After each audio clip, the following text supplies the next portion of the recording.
This is the 600 rupee hotel on the way to Bhim from Ajmer.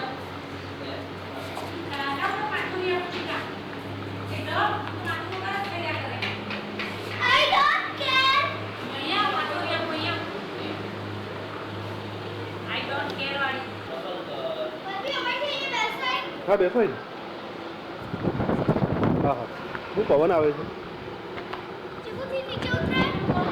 યા ઉતરાય ખાલી ધૂળમાં પેલું ન કરતા તો ધૂળ ઉડે એટલે કે ખજવાળ આવે એમ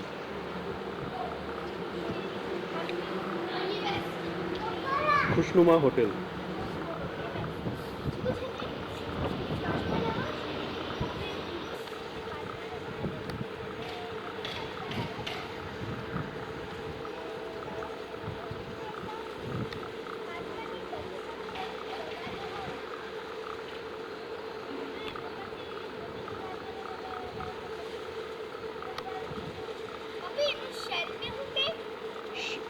ઢાલ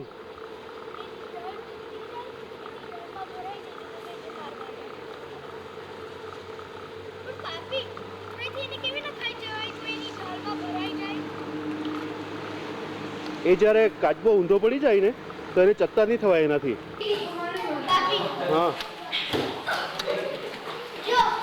સારું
ભાઈ 2 મહિલા મને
કોક કયો કોક?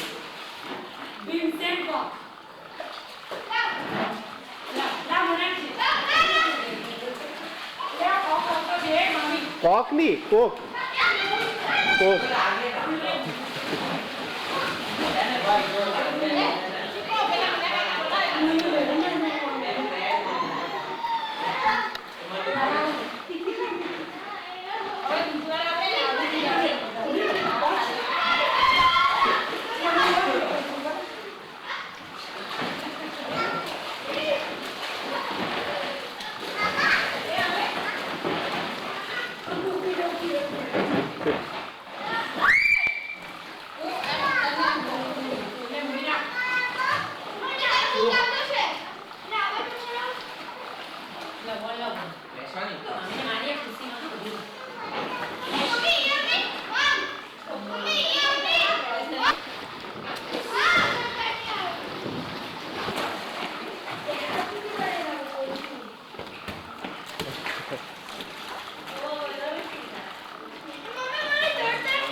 હા વાગી નહીં પડે છે કે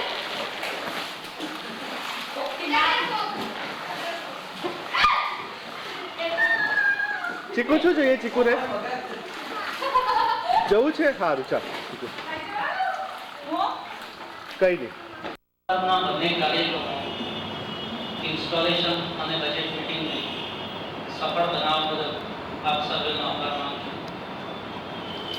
હવે આજની મીટિંગ તરફ આવીએ તો આજના આપણા મુખ્ય વક્તા શ્રી જયંતભાઈ દેસાઈ ને આવકારતા આનંદની લાગણી અનુભવું છું અને પીડીજી ચીકુભાઈને તેમનું પુષ્પગુચ્છથી સ્વાગત કરવા વિનંતી.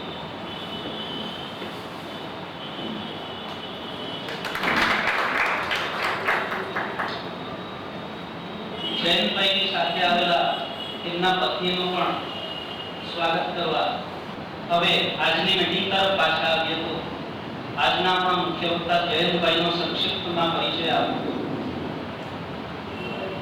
આપણા કોઈ ઓળખીતા કે સગાવાલા અમેરિકાથી આવે અને બે ચાર શબ્દો પણ ગુજરાતીમાં બોલે તો આપણને ખરેખર નવાઈ લાગે. જ્યારે આજના મુખ્ય વક્તા શ્રી જયંતભાઈ ગુજરાતી કવિ છે.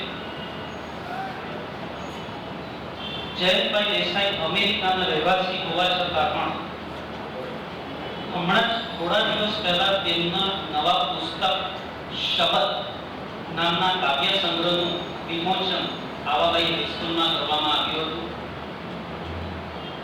અમેરિકા જેની કર્મભૂમિ છે એવા શ્રી જયંતભાઈ વિદેશમાં પણ રહીને ભારતનો અને ખાસ કરીને ગુજરાતનો નકશો નિહાળતા રહ્યા છે.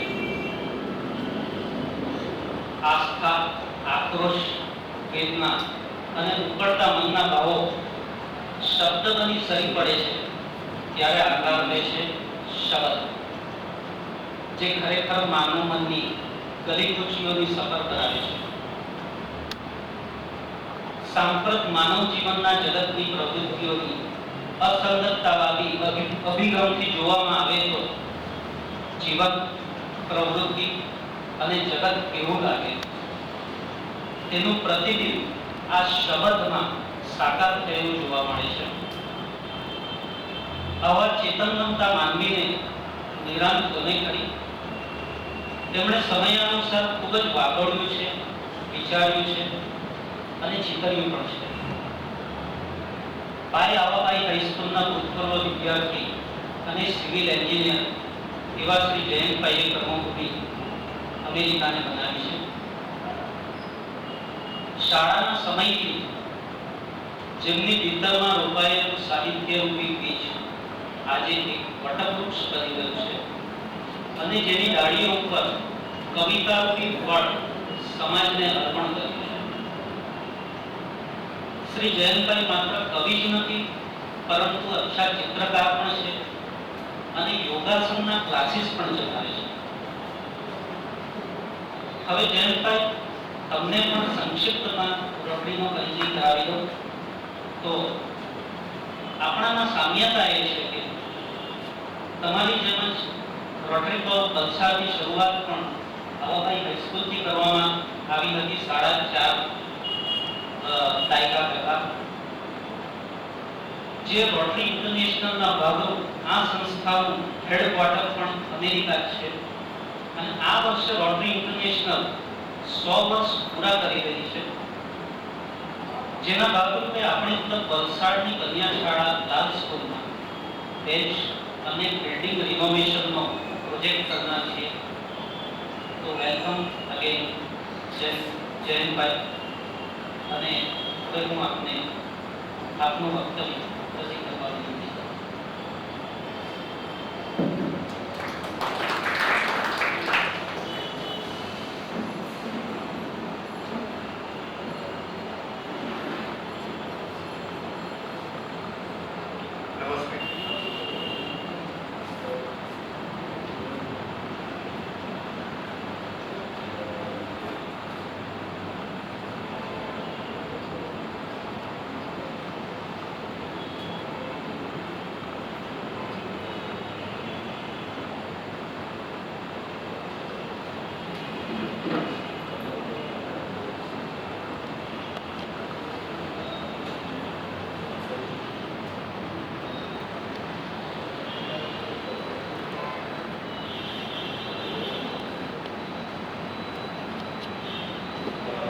મહેશભાઈ, વિપુલભાઈ અને સર્વે રોટેરિયન વડીલો, મારા વડીલો જ છો.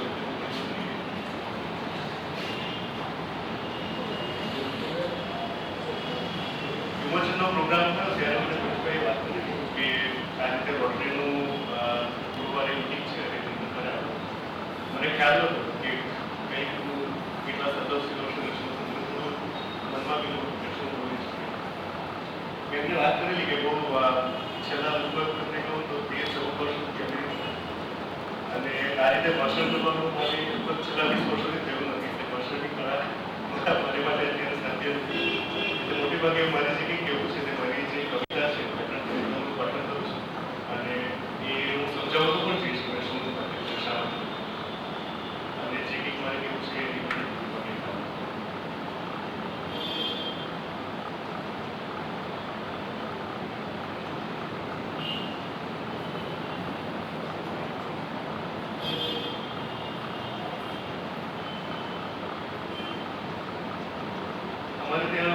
ત્યાં સ્ટોર ચલાવું છું, કન્વીનર સ્ટોર છે મારો અમેરિકામાં.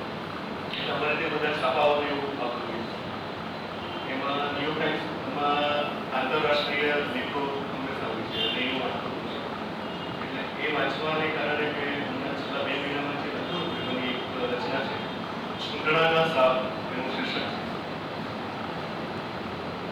નવી જે જાપાનીઝ પેઢી જે છે તે કઈ દિશામાં જઈ રહી છે એ આમાં એ આર્ટિકલમાં લખ્યું અને એના પર પણ એક રચના તૈયાર કરી. સુંદરાના સાપ. 20 વર્ષની જાપાનીઝ તરુણી કે જેની નોવેલને રાષ્ટ્રીય કક્ષાનું ઇનામ મળે છે અને જેણે જીવનના 3-4 વર્ષ કેલિફોર્નિયાની આબોહવા ચાકી છે, કહે છે કે અમારી પેઢી બધી અસ્તિત્વ થઈ ચૂકી છે. એનું અસ્તિત્વ બધી ભૂલી ગયું છે. તીવ્ર પીડાની અનુભૂતિ જ એને જીવતા હોવાનો અહેસાસ કરાવી શકે છે. શરીર ઉપર છુંદડા દુખાવા અને એ વખતે તમને પીડા થાય ત્યારે તમને એમ થાય કે તમે જીવો છો, ત્યારે એવો અહેસાસ થાય છે. શરીર ઉપર મસ્ત મોટું સાપનું છુંદડું અને એવી સર્જરી કે જેનાથી જીભ 2 પ્રકારે બની જાય, એ જ એકમાત્ર જીવન સ્વપ્ન છે એની કથાની નાયિકા. આ 20 વર્ષની તરુણી છે, એણે એક નોવેલ લખી છે અને એની જે હિરોઈન છે એનું સપનું આવું છે કે મોટું છુંદડું હોય અને એવી સર્જરી કરાવી છે. બીજા વિશ્વયુદ્ધ પછીની પેઢી માટે જે કુટુંબ ભાવના, કાર્યકુશળતા અને પ્રગતિના મૂલ્યો અટકા હતા એનો સરેઆમ સ્કોપ મળી શક્યો છે. આ તદ્દન નવી નકોર પેઢી છે જેની જિંદગી પાર્ટ ટાઈમ જોબની ગલી કુચીઓમાં અટવાયેલી છે. આ એવા આત્મકેન્દ્રિત જવાનોરાઓ છે જેમની બધી પ્રવૃત્તિ માત્ર અને માત્ર સ્વ-અર્થ માટે જ છે. સેક્સ એમને માટે સર્વત્ર યાંત્રિક છે, એક ભાવશૂન્ય લાગણીની પશુ છે. માનવવધ એ નીતિ નિરપેક્ષ બાબત છે. કોઈનું ખૂન કરવું એ તદ્દન એમ મળ્યું છે, એમાં નીતિ કેવી ખૂન કરવું તો કરે નહીં. આજે જ અમારી દાવતાઓની જે પેઢીઓ છે કોઈનું ખૂન કરવું એ તદ્દન એમ મળ્યું છે, એમાં વળી નૈતિક અનૈતિકની બચાવ કેવી. અને હા, વહલા ભારત વર્ષ આ જ પેઢી તરો ખોડો પણ ખૂનવા માંડે એ માટે કેટલી રાહ જોવાની છે? 10, 15, 20 વર્ષ?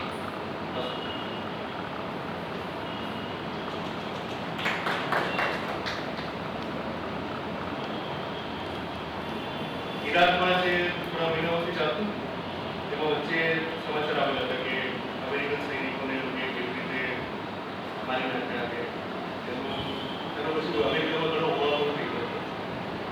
એના ઉપરથી એક રચના મેં ફાલુજામાં માર્ચ 31 તારીખે જે થયેલું એના પરથી એક રચના તૈયાર કરી.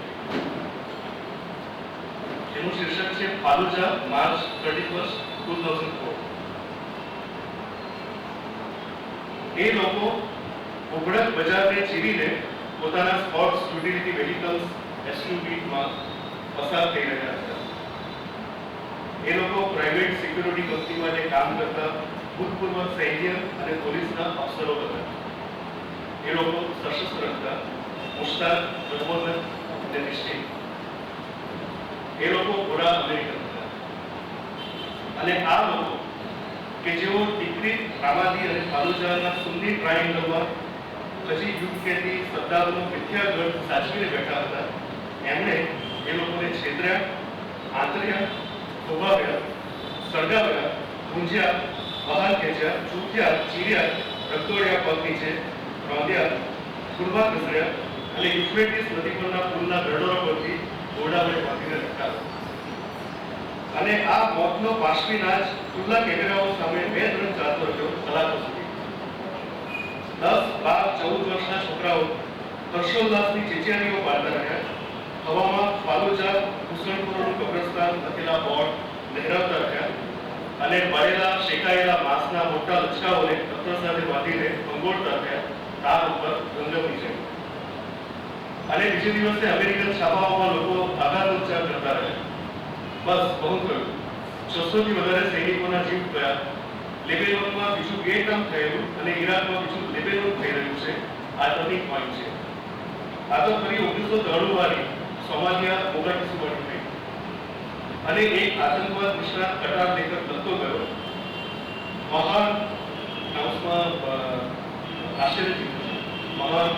મહાન મૂલ્યો ધરાવનાર આપણી અમેરિકન પ્રજાની બીજાની બહારે દોડી જવાની સહજ કુટેવ જ એમાં પાંચમો મૂલ્યો છે, પણ સહજ કુટેવ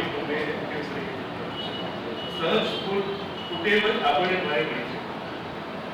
જેમની પાસેથી સત્તા જતી રહી છે એવા શત્રુઓ સાથે પનારા પાડતી વખતે આપણે મગફળી મજાઓમાં પોલાદી બુદ્ધિથી કામ લેવું જોઈતું હતું.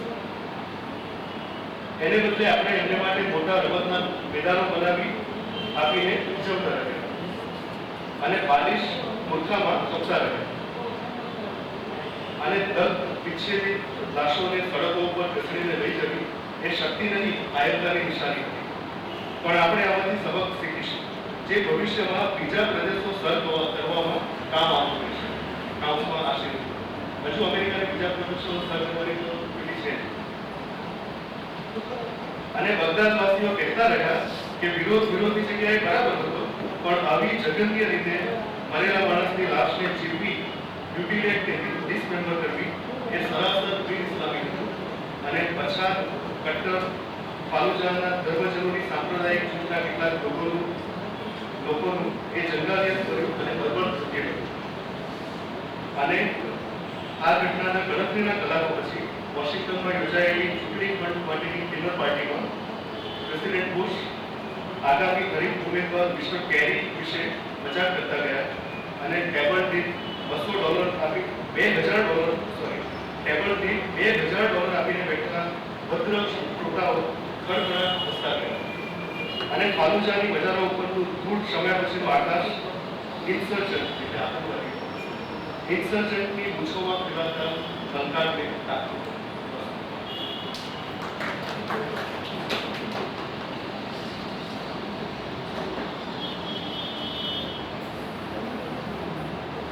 ન્યૂયોર્ક ટાઈમ્સમાં જે આર્ટિકલ્સ આપ્યા છે એમાં કેનેડામાં જે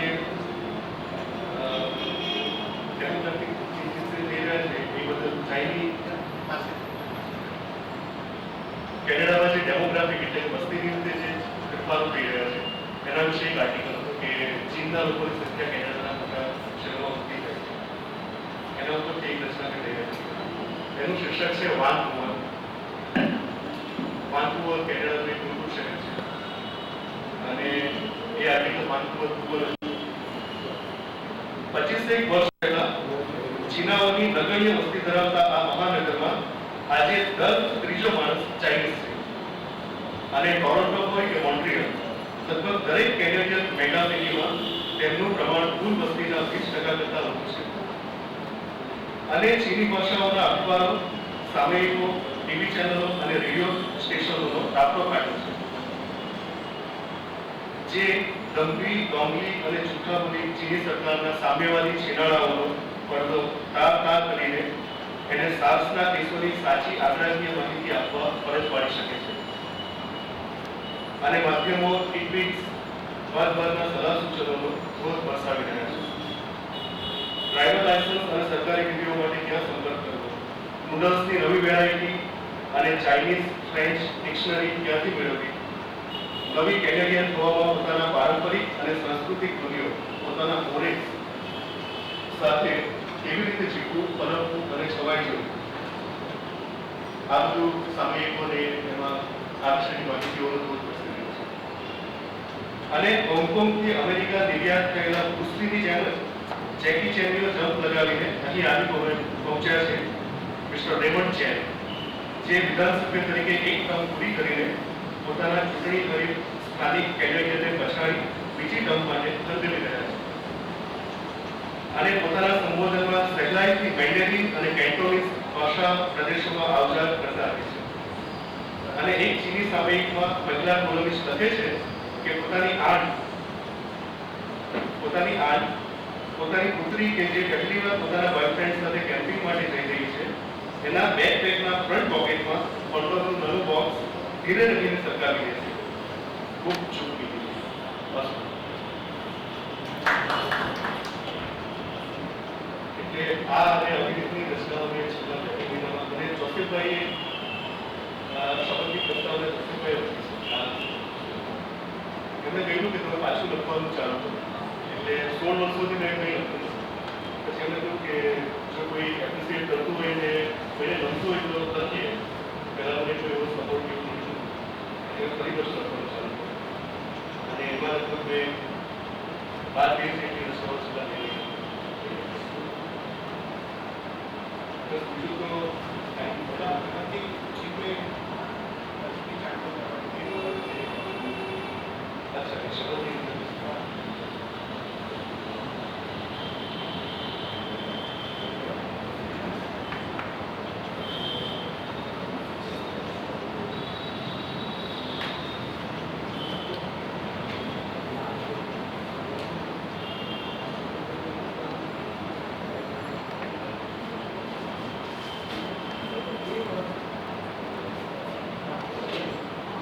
ખૂબ નાની રચના છે.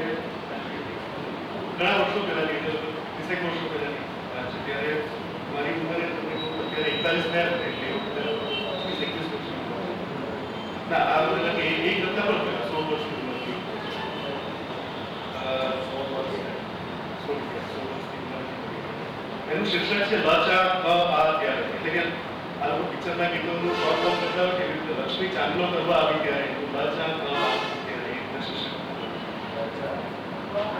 લક્ષ્મી ચાંદલો કરવા આવી ત્યારે લચા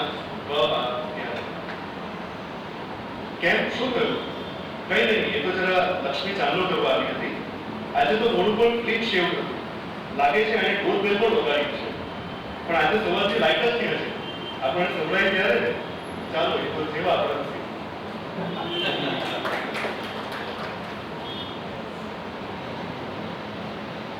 તમને જો રસ પડતો હોય તો એક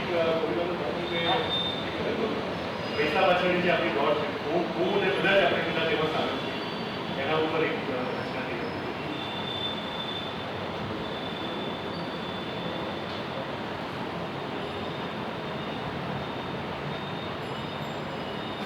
આનું શીર્ષક કાંટે ફિલ્મની જે પંક્તિ છે, જાણે ક્યાં ઉભા અમારી, એ શીર્ષક આપેલું છે. આપણે પૈસા પાછળ દોડી રહ્યા છીએ કે દરિદ્રતા પાછળ? મને દેખાઈ રહ્યા છે લાખોપતિ ગરીબ, કરોડપતિ કુરબા અને અબજોપતિ રાણા.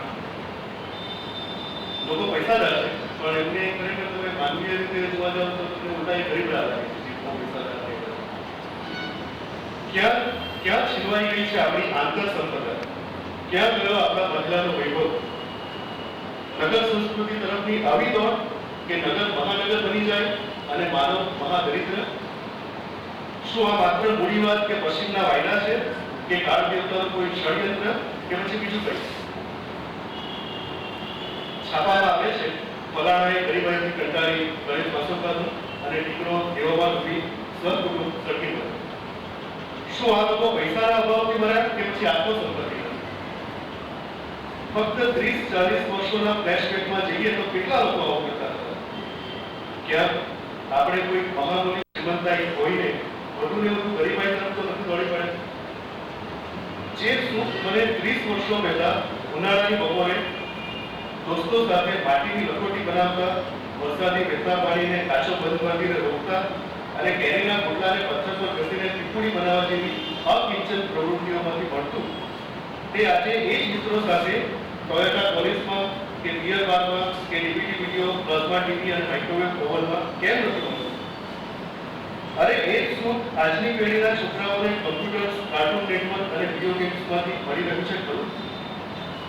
મારો દોસ્ત વણચારા કહેતો કે બાળપણમાં એના ગામને છેવાડે અલગાની મસ્તરામ રહેતો, જે રોજ સવારે ઘરે ઘરે જઈ પૂછી ચિંધ્યા કામ કરતો, બદલામાં માત્ર ખાવાનું રહેતો ને રાત્રે વાળું કરી બે વિતરાઈથી સૂઈ જતો, જ્યાંથી કોઈ લગ્ન સંપર્ક કે નાતા નથી. અને આજે એ જ ગામના બીજા છેડે જમીનના ભાવ વીઘાના 2 લાખ બોલાય છે અને એના પર એક સાયબર કેફે ખુલ્લું થઈ રહ્યું છે. અને મારા નવા પરિચયમાં આવતો દરેક બીજો કે ત્રીજો માણસ વાત કરતા પહેલા મને પગથી માથા સુધી જોઈ ચકાસે કહે છે કે આ માણસ કઈ કામનો છે કે કેમ. અને શહેરોના રસ્તાઓ પર ચાલતી વેળા દર બીજી કે ત્રીજી મિનિટે મને કોઈ માણસ દેખાતો રહે છે, જે રખવાયો છે, બાવરો છે, પોતાની જાત સાથે બળબડાટ કરતો ભાગી રહ્યો છે, જાણે પોતાનાથી દૂર.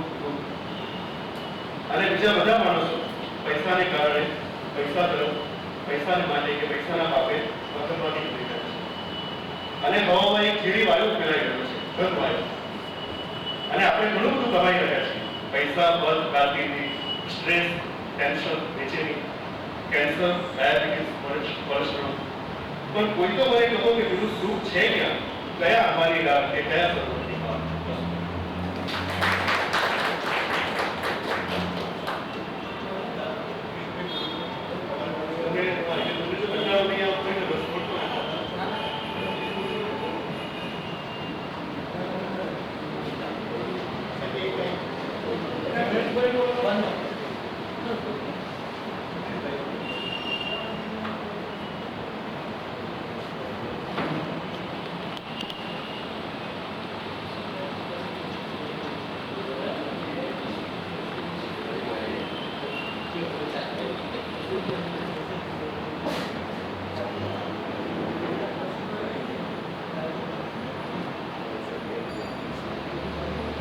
મારા મમ્મી ડોક્ટર હતા, ડાયાબિટીક ડોક્ટર હતા, જે ટોરોન્ટોમાં અમેરિકા તો 2 વર્ષમાં એક્સપાયર એક્સિડન્ટમાં એમના ઉપર 1 વર્ષના મા ઉપર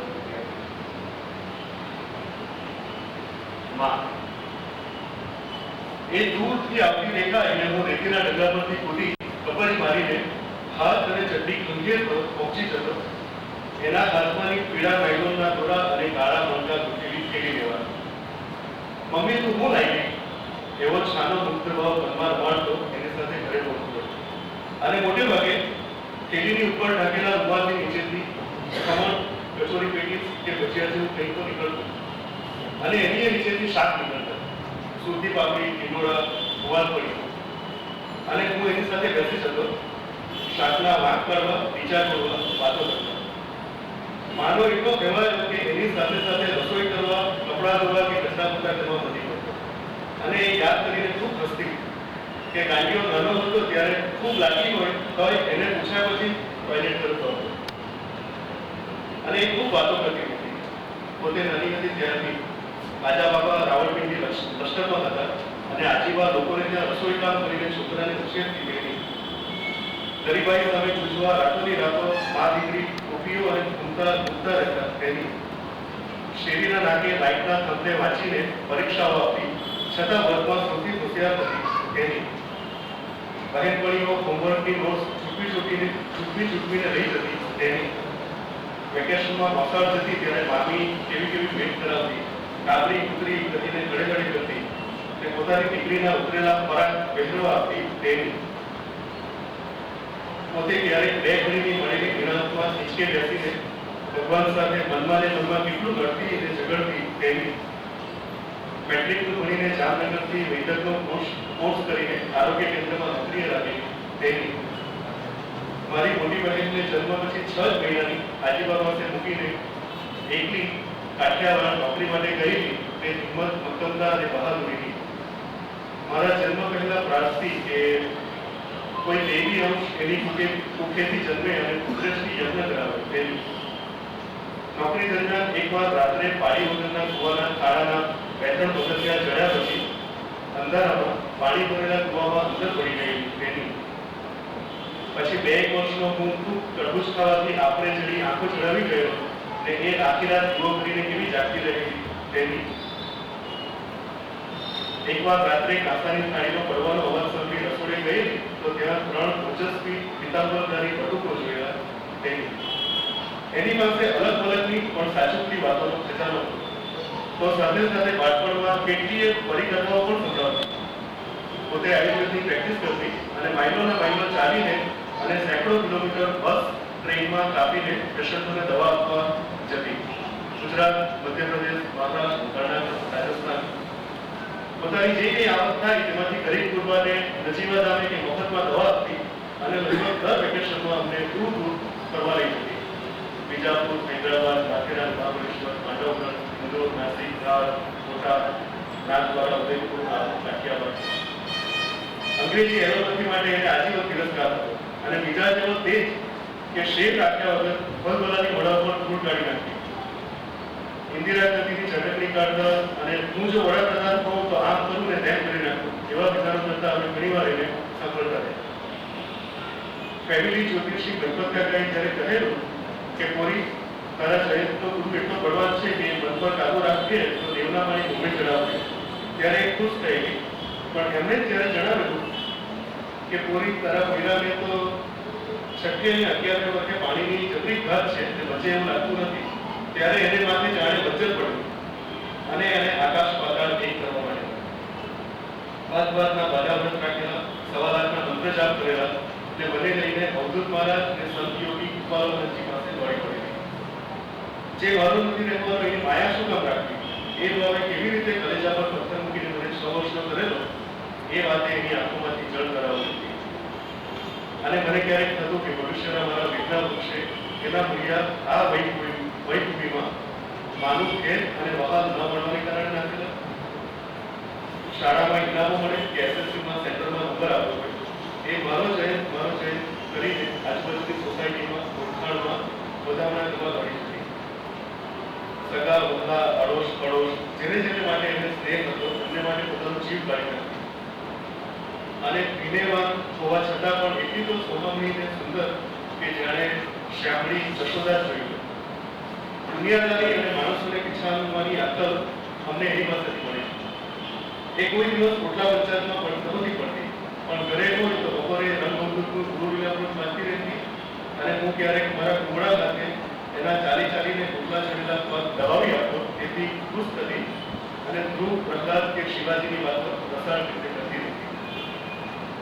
આર્થિક સંકળાશમાં વાડાના છોડ પર ઉગેલા એક મીંડામાંથી શાક બનાવીને એણે ઘરનાને જમાડ્યા જેવા દાખલા હતા. દારૂ ગરીબીમાંથી આપ ભરે અને કોઠા સુધી પોતાની આવક તથા પપ્પાના પગારમાંથી બચત કરીને એ અમારે માટે સોસાયટીમાં ઘરનું ઘર બનાવવાની શકી હતી. પત્તો ન પડતો હોય તેવા કેટલાયના લગ્ન ચોખ્ખા એણે ગોઠવી આપેલા અને પોતાના પંદરડાનો આર્થિક સામાજિક કારભાર પણ એ જ ચલાવી હતી. વાંચવા લખવાનો અને ચિત્રો દોરવાનો, ગાવાનો એવો શોખ મને ગળથૂથીમાંથી મળ્યો. મારી બહેન ડોક્ટર અને હું એન્જિનિયર બનવા પાછળ એણે શીખવેલી ઊંચા નિશાન તાકવાની વૃત્તિ જ કારણ હતી. આજે મારી નબળાઈઓ અને ચિત્રો જોતા મને હંમેશા લાગે છે કે જીવનમાં જો મારા વડે કંઈક સારું થયું હોય તો એમાં એણે રોકેલા વિચારની શું હોવું હતું. મેં તો માત્ર એ આદર્શનું વહન જ કર્યું. અને એની યુવાવસ્થામાં એક છાયાદર્શીએ એને કહ્યું હતું કે તારી 57 વર્ષની ઉંમરે પુત્ર પ્રદેશ ગમન કરશે અને એ વખતે તું એનું છેલ્લું બોજ હશે. અને એ કાળ પેલું મતલબ સાચો પડ્યો હતો. મારા લગ્ન માટે ઉમેદવાર કન્યાની પસંદગીની મોહર એણે જ મારી હતી. મારી થોડી હાર ના છતાં લગ્ન પછી હું અમેરિકા આવ્યો અને લગભગ 2.5 વર્ષ પછી અમને પુત્રી રત્ન પ્રાપ્ત થયું ત્યારે ઓળખીતા બાળકીતામાં બધે ફોટાઓ લઈને દોડી વળેલી. આ મારા જયંતિ બેબી, આ મારા જયંતિ દીદી કરતા કરતા. અને એટલામાં આવ્યો હતો 1994નો સુરતનો દીકરો આવ્યો. હું સચિન થઈને અમેરિકાથી ફોન કરતો તો એ કહેતી આપણા તો સોસાયટીના બોરના પાણી, અહીં કોઈ ટ્રીટમેન્ટ નથી. અને હું અમેરિકામાં શનિ રવિની કાળી મજૂરી કરતો હતો અને એક મળતી રાત્રે સમાચાર આવ્યા હતા, મમ્મી સિરિયસ છે, પેશન્ટને દવા આપવા જતા સ્કૂટરની પાછલી સીટ ઉપરથી ગબડતા એક્સિડન્ટ થયેલો છે. અને એ પૂર્વે એ જ રાતે હું ઊંઘમાંથી ઝપકીને જાગી ઉઠ્યો. મને પીર આવી ગયેલા હતા, મારું કલેજું સ્વસ્થ હતું. અને તાબડતોડ એ જ દિવસે સાંજે હું પ્રીતિ અને 9 માસની રીતિ ઇન્ડિયા જવા નીકળ્યા હતા. વલસાડ પહોંચ્યા ત્યારે બહેન અને પપ્પા મારા બંને હાથમાં બાળકની જેમ વાંચીને રડતા હતા, પણ મારી આંખોમાં આંસુ નહોતા. ઘરના આગલા ઓરડામાં મમ્મીનું શરીર પડેલું હતું, પણ એ તો શરીર મૃત્યુ પામ્યું હતું. મમ્મી થોડી મૃત્યુ પામી હતી. એ તો હંમેશા ત્યાં જ હતી, રહેવાની હતી. એ અમર્ત્ય પ્રદેશમાં કે જ્યાં કાલાતીત ચૈતન્યનું બ્રહ્માંડ કૃત્ય ચાલતું હતું. મારા અમેરિકાના ઘરમાં મમ્મીનો એક ફોટો લગાવેલો છે, જેને જોવાની મને ભાગ્યે જ જરૂર પડે છે. હા, હવે હું મોટો થઈ ગયો છું. કંઈ કરવા જતા પહેલા મારે એને ખાસ પૂછવા જવું નથી પડતું. અને એ અહર્નિશ મારામાં શું ક્યાં કરે.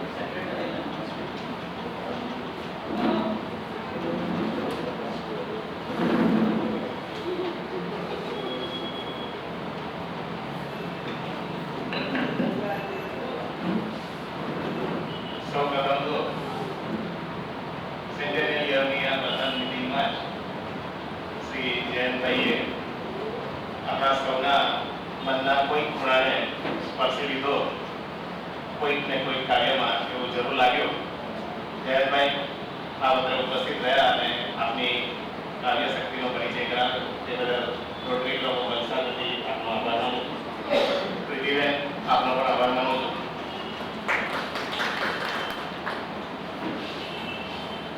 એનાઉન્સમેન્ટ્સમાં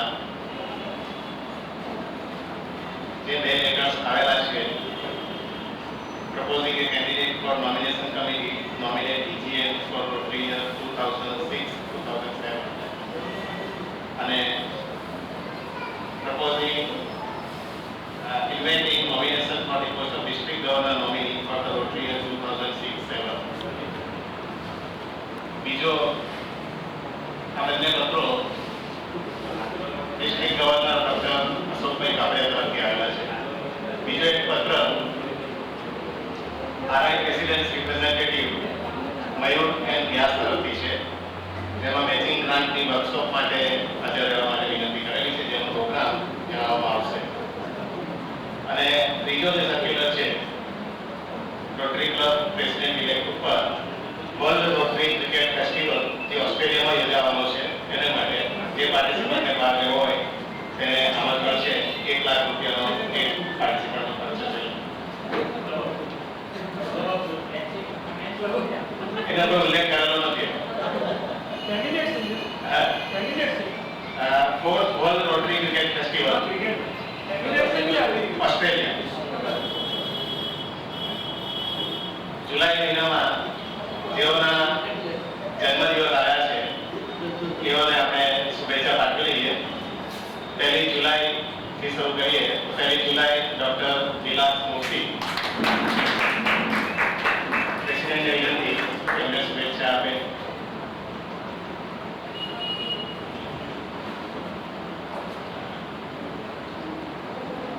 ચંદુભાઈ પટેલ 15 જુલાઈ ઉપસ્થિત નથી.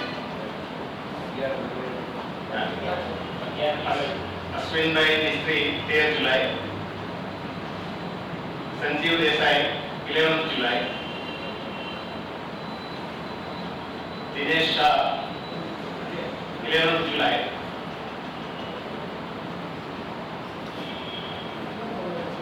શાશ્વતો મુખોપાધ્યાય 9 જુલાઈ.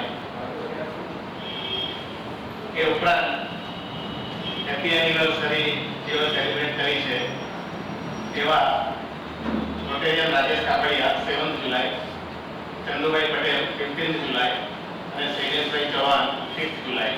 એ સર્વેને આપણે શુભેચ્છાઓ પાઠવીએ છીએ અને એમની આપણી શુભેચ્છા એમને મોકલી આપી છે.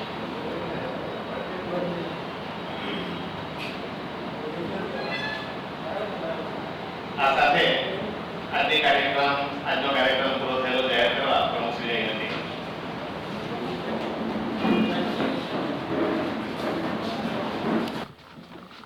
આ પ્રસંગે આવકારતા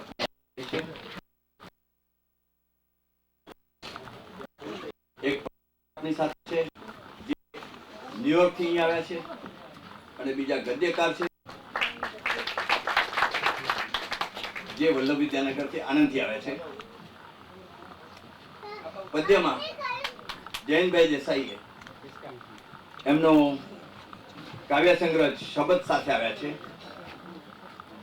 જ્યારે જોસેફ મેકવાન આપણા પ્રતિષ્ઠિત નવલકથાકાર, વાર્તાકાર, નિબંધકાર, રેખાચિત્રોના ખાસ એમને જે ઉપસાવ્યા છે એ જોસેફ મેકવાન પણ આપણી વચ્ચે છે.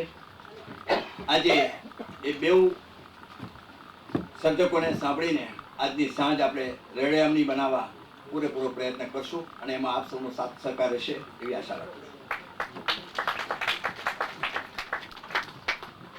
હવે અમારા સંસ્થાના પ્રમુખ જગદીશભાઈને વિનંતી કરું છું કે આજના 2 મોગેરા મહેમાન જૈનભાઈ દેસાઈ અને જોસેફ મેકવાન બેઉને લઈને સ્ટેજ પર પધારે. સાથે અમારા વિમોચનકાર મેઘબિંદુ,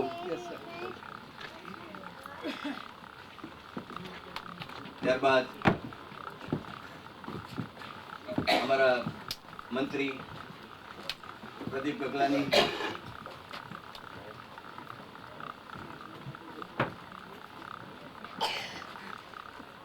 જૈનભાઈ દેસાઈમાં જે શબ્દો ઉતરી આવ્યા એનું કારણ એમના શિક્ષિકા નૈનાબેન દેસાઈ, એમને પણ વિનંતી કરું છું સ્ટેજ પર પધારે.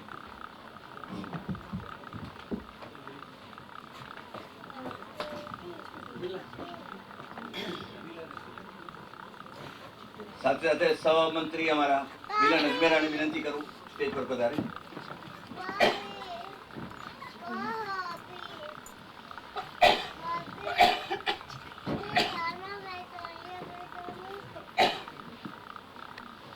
હવે સમારંભની શરૂઆત દીપ પ્રાગટ્યથી કરીએ. સાથે સાથે હું જસ્મીનબેન દેસાઈને વિનંતી કરું કે અહીં પધારે અને સાથે સાથે સરસ્વતી દેવી વંદના પણ થી શરૂઆત આ સમારંભની શરૂઆત કરીએ. જાસ્મીનબેન દેસાઈ. બધા સ્ટેજ પરના મહાનુભાવોને વિનંતી કરું કે દીપ પ્રાગટ્ય માટે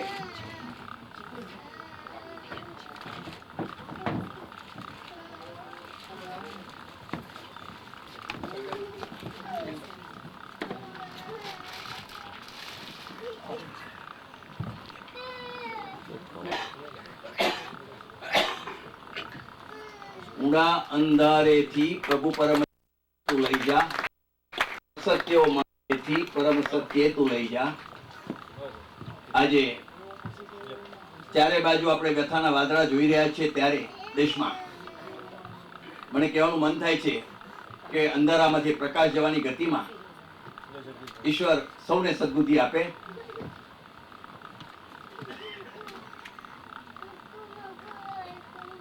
હવે જાસ્મીનબેન દેસાઈ એમને વિનંતી કરું કે કરોતિ કલ્યાણમ આરોગ્યમ તદા શત્રુબુદ્ધિ વિનાશાય દીપમ જ્યોતિ નમોસ્તુતે. ઓંકારમ બિંદુ સંયુક્તમ નિત્યં ધ્યાયન્તિ યોગિનઃ કામદં મોક્ષદં ચૈવ ઓંકારાય નમો નમઃ. વિઘ્નેશ્વરાય વરદાય સુરપ્રિયાય લંબોદરાય સકલાય જગત્પિતાય નાગાનનાય શ્રુતિયજ્ઞવિભૂષિતાય ગૌરીસુતાય ગણનાથ નમો નમસ્તે. યા કુંદેન્દુ તુષારહાર ધવલા યા શુભ્રવસ્ત્રાવૃતા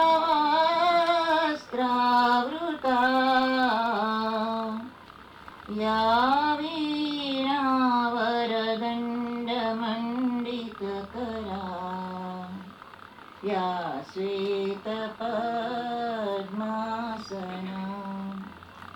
યા બ્રહ્માચ્યુત શંકર પ્રભૃતિભિः દેવૈ સદા વંદિતા સા માં પાતુ સરસ્વતી ભગવતી નિશેષજાડ્યાપઃ.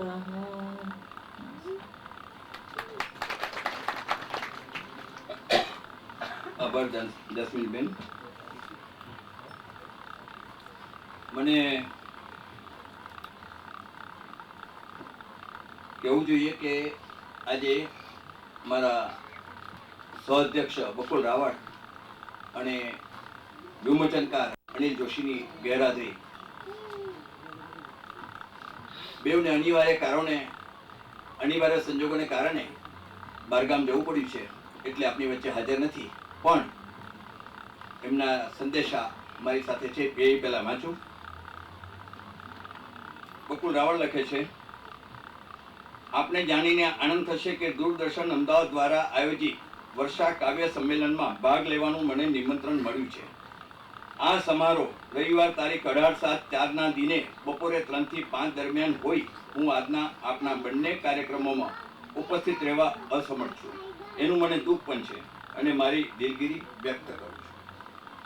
ન્યુયોર્કથી પધારેલા શ્રી જયંત દેસાઈને તેમના કાવ્ય સંગ્રહ શબ્દના વિમોચન પ્રસંગે હું મારી શુભેચ્છાઓ પાઠવું છું. તેમની સાહિત્યિક કારકિર્દી ઉત્તરોત્તર વિકસતી રહે તેવી પ્રાર્થના. ઉપરાંત સુપ્રસિદ્ધ સર્જક અને મિત્ર શ્રી જોસેફ મેકવાનને સાંભળવાનું પણ ગુમાવ્યાનું મારું દુઃખ વ્યક્ત કરું છું. તેમને સાંભળવો એક લહાવો છે. તેમને મારા વંદન. ઉપસ્થિત સૌ સાહિત્ય પ્રેમીઓ સમક્ષ હું મારી દિલગીરી વ્યક્ત કરું છું અને કાર્યક્રમની સફળતા ઈચ્છું છું. બકુલ રાવ. એવો જ બીજો સંદેશ અનિલ જોશી જે જયંત દેસાઈના પુસ્તકનું વિમોચન કરવાના હતા, જ્યારે મને જાણ થઈ અને જયંતભાઈની ખૂબ જ ઈચ્છા હતી કે કોઈ પણ સંજોગોમાં આ પુસ્તક અનિલભાઈ વિમોચન કરે તો મને ખૂબ ગમશે. અનિલભાઈને મેં જણાવ્યું અને તરત જ એમને હા પાડી હતી. અચાનક કોઈ એવા કારણો આવી ગયા અને એમને ના છૂટકે